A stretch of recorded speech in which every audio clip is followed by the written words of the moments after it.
विद्यार्थियों, मेरे द्वारा अपने से इस वीडियो लेक्चर से पहले के यानी पिछले वीडियो लेक्चर में मेरे द्वारा ये बताया गया था कि what is the structure of the Indian contract act 1872। विद्यार्थियों, में कंसेप्ट समझाना बड़ी बात नहीं है, सबसे बड़ी बात होती है सब्जेक्ट को समझना कि सब्जेक्ट क्या है, उसका ऑब्जेक्ट क्या है, वो क्यों बना और इस सब्जेक्ट को हम क्यों पढ़ रहे हैं। जिस तरह विद्यार्थियों, अगर हमें किसी रास्ते पर जाना है और हम यूं ही किलोमीटर, 2 किलोमीटर, 10 किलोमीटर, 100 किलोमीटर चलते चले जाए और हमें ये पता ही नहीं है कि हमें जाना कहाँ है, तो क्या उस रास्ते पर चलने का कोई मतलब निकलता है? तो हमें ये जानकारी जरूर होना चाहिए कि जिस सब्जेक्ट को हम पढ़ रहे हैं उसमें क्या है, क्यों पढ़ रहे हैं, ऑब्जेक्ट क्या है। इसलिए थोड़ा सा मैं एक फॉर्मेशन कंप्लीट करके आपको समझाना चाहता हूं। जैसा कि मैंने पिछले वीडियो लेक्चर में बताया आपको कि the Indian contract act divide in 2 parts. First part आप LLB फर्स्ट सेमेस्टर में पढ़ चुके हैं, जिसमें अकॉर्डिंग टू सेक्शन 1 to 75 आप पढ़ चुके होंगे the general principle related to contract, यानी भारतीय संविदा से संबंधित सामान्य सिद्धांत। ये आप LLB फर्स्ट सेमेस्टर में पढ़ चुके हैं, जो कि 7 अध्यायों में विभाजित था, चैप्टर 1 से लेकर 7 तक, और 7th चैप्टर उसमें रिपील्ड हो गया था, सेल ऑफ गुड्स, जो मैंने बताया था अकॉर्डिंग टू सेक्शन 76 to 123। ये चैप्टर यानी ये विषय इंडियन कॉन्ट्रैक्ट एक्ट से हटाकर एक सेपरेट एक्ट बना दिया गया, जिसका नाम रखा गया माल विक्रय अधिनियम 1932। ये भी मैंने बता दिया था। विद्यार्थियों, आगे की चर्चा हम करते हैं। चैप्टर 7 तक आपने पढ़ा था, चैप्टर 8 मैंने यहाँ लिया है। चैप्टर 8 में मैंने यहाँ दे रखा है indemnity and guarantee according to section 124 to 147, यानी कि क्षतिपूर्ति और प्रत्याभूति से संबंधित धारा 124 से 147। बेलमेंट यानी उपनिदान धारा 148 to 181। एजेंसी यानी अभिकरण according to section 182 to 238। Partnership according to section 239 to 266। अगर हम बात करें विद्यार्थियों, तो ये जो 4 चैप्टर हैं, ये 4 चैप्टर ही अब मेरे द्वारा आपको LLB सेकंड सेमेस्टर में इन्हें the Indian contract act part 2 में पढ़ाए जाएंगे। इट इज ए पार्ट 2, ध्यान रहे, यानी कि 8, 9, 10, 11 ये 4 चैप्टर पार्ट 2 में आएंगे, ठीक। और इसको नाम क्या देंगे हम?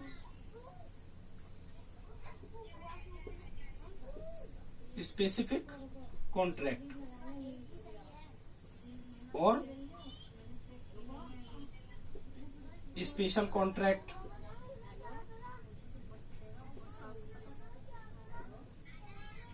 ऐसे नाम देंगे, या तो विशिष्ट संविदा 2 या विशेष संविदा 2।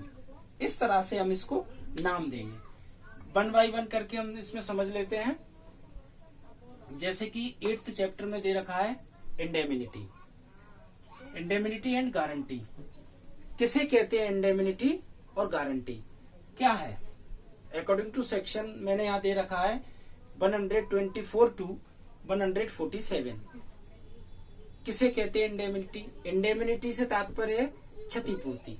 मान लीजिए जब 2 लोग आपस में कोई व्यवहार करते हैं और एक दूसरे पर विश्वास नहीं होता है, एक के कहने पर बी कुछ कार्य करना चाहता है, लेकिन बी को ये विश्वास नहीं होता है कि एक के कहने पर मैं जो कार्य कर रहा हूं, अगर मुझे कोई नुकसान होता है तो उस नुकसान की भरपाई ए करेगा या नहीं।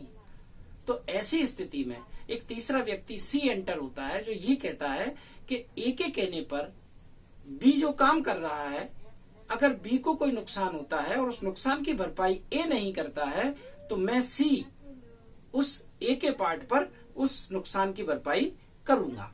इसे कहते हैं इंडेमिनिटी यानी क्षतिपूर्ति। गारंटी जब ए के साथ बी कोई व्यवहार करता है, जैसे मान लीजिए ए को बी पैसे उधार देता है, लेकिन बी के मन में एक शंका है कि ए ने अगर पैसे वापस नहीं किए तो मैं क्या करूंगा। तो सी जब आकर ये कहता है कि ए को आप पैसे दे दीजिए, अगर ए आपके पैसे वापस नहीं करेगा तो मैं सी इसके स्थान पर जो रकम इसे वापस करना है मैं करूंगा। It is a guarantee. प्रतिभू जिसे बोलते हैं प्रत्याभूति।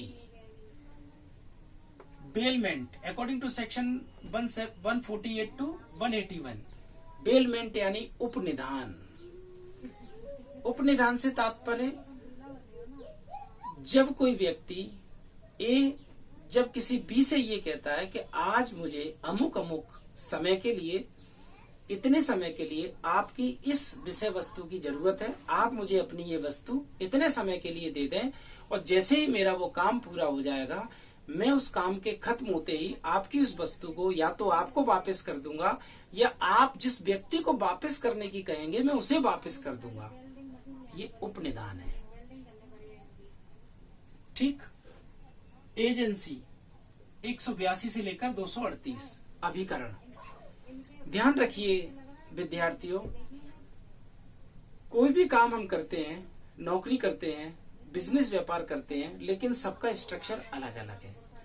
अगर हम किसी के यहाँ नौकरी करते हैं तो बात अलग है, अपना स्वयं का छोटा सा रोजगार अपना कोई है तो बात अलग है, लेकिन बात हम एजेंसी की करें तो एजेंसी एक बड़ा उपक्रम होता है जिसमें एक मालिक, मैनेजर, डायरेक्टर और कई लोगों को रखा जाता है, यानी एजेंटशिप रहती है उसमें।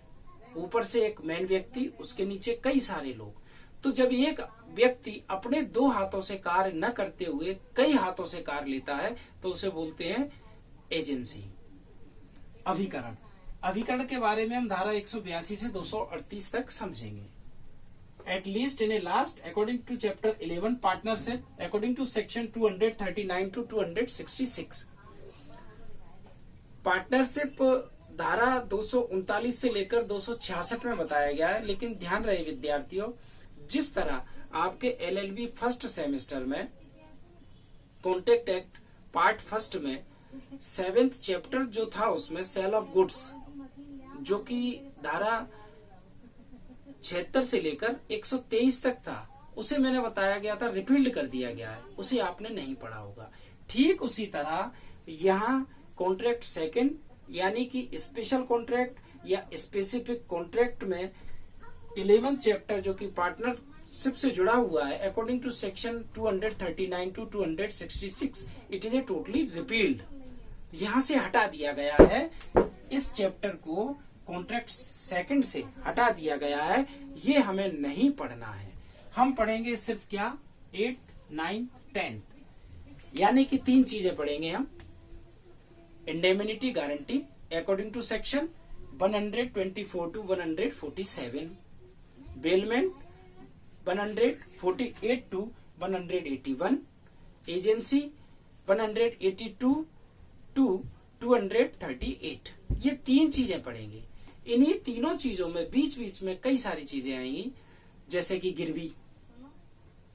आपने एक शब्द सुना होगा कि भाई अमुक अमुक व्यक्ति ने अपनी सोने की चेन गिरवी रख दी, अपनी मोटरसाइकिल गिरवी रख दी, गिरवी का कंसेप्ट आएगा, और भी कई सारे इसमें कंसेप्ट आएंगे, वो हम बीच में पढ़ेंगे, लेकिन टोटली फोकस ऑन इन तीनों पर रहेगा।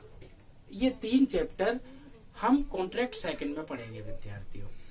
ठीक, ये तो बात हुई एक क्लासिफिकेशन ऑफ कॉन्ट्रैक्ट की, कि चैप्टराइजेशन कैसा है और कितने भाग में विभाजित है। 11 चैप्टर थे, जिसमें से चैप्टर 7 और चैप्टर 11 रिपील्ड कर दिए गए हैं और 2 भागों में विभाजित किया गया है। पार्ट फर्स्ट जो फर्स्ट सेमेस्टर में पढ़ लिया है, पार्ट सेकंड जो अब सेकंड सेमेस्टर में पढ़ रहे हैं। ठीक, इस तरह विद्यार्थियों 2 भागों में विभाजित किया गया है इसे, और 11 चैप्टरों में, जिसमें से फर्स्ट सेमेस्टर में एक चैप्टर हटा दिया गया और सेकंड सेमेस्टर में भी एक चैप्टर हटा दिया गया है। इस तरह हम इसका अध्ययन करेंगे। इसके अलावा हम बात करते हैं कि ऑब्जेक्ट क्या है, क्या जरूरत थी कॉन्ट्रैक्ट एक्ट की। इतने सारे कानून बने हैं, इतनी सारी विधियां बनी हैं, तो कॉन्ट्रैक्ट एक्ट की कोई जरूरत थी क्या? ये एप्लीकेबल किस पर होगा? प्रोसीजर कौन सा अपनाया जाएगा इसमें? सिविल प्रोसीजर अपनाया जाएगा, क्रिमिनल प्रोसीजर अपनाया जाएगा, या किन बातों के लिए बनाया गया है? तो ध्यान रखें विद्यार्थियों, it is totally bound on civil. Civil matter के जितने मामले हैं वो इसमें आएंगे, अदरवाइज क्रिमिनल मैटर इसमें एंटर नहीं होंगे, ध्यान रहे। और इंडियन कॉन्ट्रैक्ट एक्ट का मोटिव, ऑब्जेक्ट सिर्फ ये है कि जब दो पक्षों के बीच में कोई सहमति या पारस्परिक सहमति के आधार पर किसी कार्य को करने या न करने के संबंध में कोई बात हुई है और उसमें से अगर कोई व्यक्ति अपनी जिम्मेदारियों का निर्वहन नहीं करता है तो उसके खिलाफ कोर्ट में मामला लाया जा सकेगा और उससे वो कार्य या तो पूरे कराए जा सकेंगे या उससे हर्जाना लिया जाएगा। विद्यार्थियों, आगे का वीडियो लेक्चर मेरे द्वारा आप आगे अपलोड हुआ देखेंगे। उम्मीद करता हूं कि आपको मेरे वीडियो लेक्चर से काफी हद तक लाभ मिलेगा। धन्यवाद।